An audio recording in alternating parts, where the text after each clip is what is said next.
नमस्कार, मैं हूं रुपेश और आप देख रहे हैं समाचार टाइम्स का डिजिटल प्लेटफॉर्म।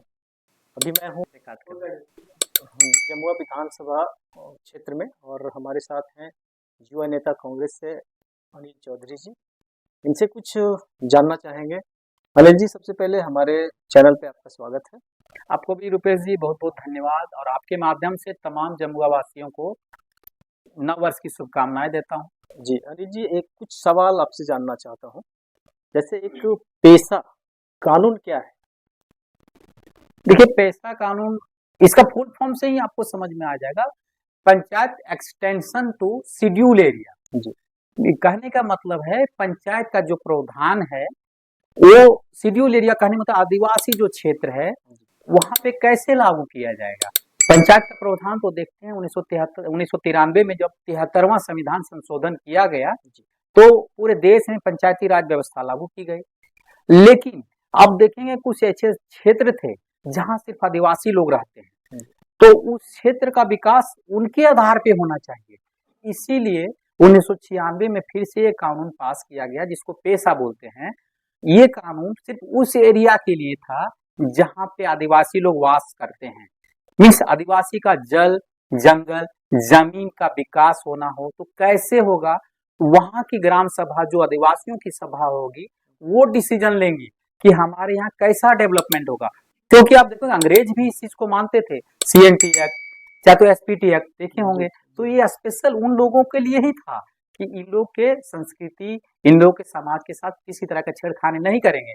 तो कहीं ना कहीं भारत सरकार भी इसको मानती है। 1996 में पेशा एक्ट इसी के तहत लागू की गई। लेकिन हम देखेंगे कि झारखंड में अभी तक कहीं ना कहीं सरकार कमजोर सरकार की खामी समझे या तो राजनीतिक दल की इच्छा शक्ति समझे कि नहीं थी, जिस कारण से लागू नहीं हो पाया था। लेकिन हमारी अबुआ सरकार जो है, हेमंत सोरेन के सरकार ने इसे लागू किया। तो इसके लिए मैं हेमंत सोरेन जी को, माननीय मंत्री दीपिका मैडम जी को मैं धन्यवाद देना चाहूंगा कि आप इस तरह की बात सोची और झारखंड में पेशा एक्ट लागू की। जी, दूसरा सवाल है, एक मुद्दा चल रहा है अनिल जी, ये मनरेगा का नाम बदल करके VBG रामजी कर दिया गया है। इसमें क्या आपत्ति है आप लोगों को, कांग्रेस को?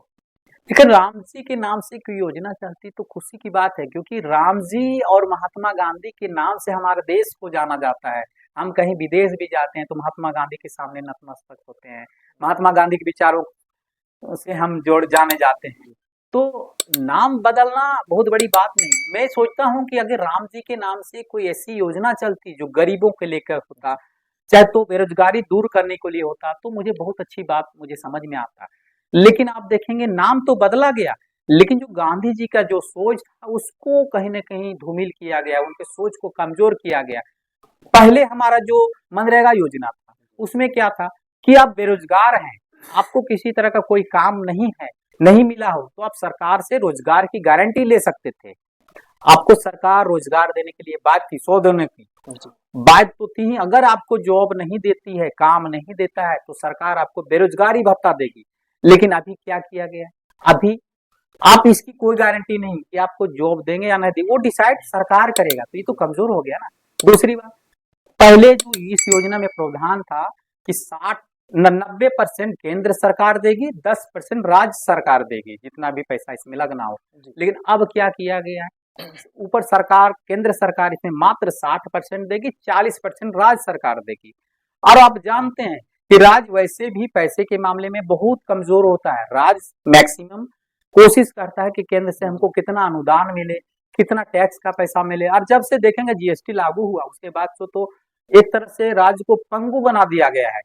तो जीएसटी से भी बहुत कम पैसा मिल रहा है। और आप मनरेगा जैसे गरीब लोगों के लिए योजना थी उसमें भी आप देखेंगे मात्र 60% दे रहे हैं, 40% राज्य। किसी किसी राज्य में इतना पैसा है ही नहीं कि इस योजना को चलाएगा। तो ऐसे धीरे धीरे ना आने वाले दिन में मनरेगा तो अभी नाम बदला, धीरे धीरे बीबीजी रामजी योजना भी बंद हो जाएगा। इसकी आपत्ति है कि आपने इस योजना के साथ छेड़छाड़ क्यों किया। आपको यदि राम जी के नाम से कोई योजना लाना था तो आप कोई नई योजना ले आते। बिल्कुल। और एक और प्रश्न है आपसे अनिल जी, ये कुछ राजनीतिक दल का विचार है कि नगर पालिका का चुनाव जो है दलीय स्तर पर हो, इसमें क्या कहेंगे आप?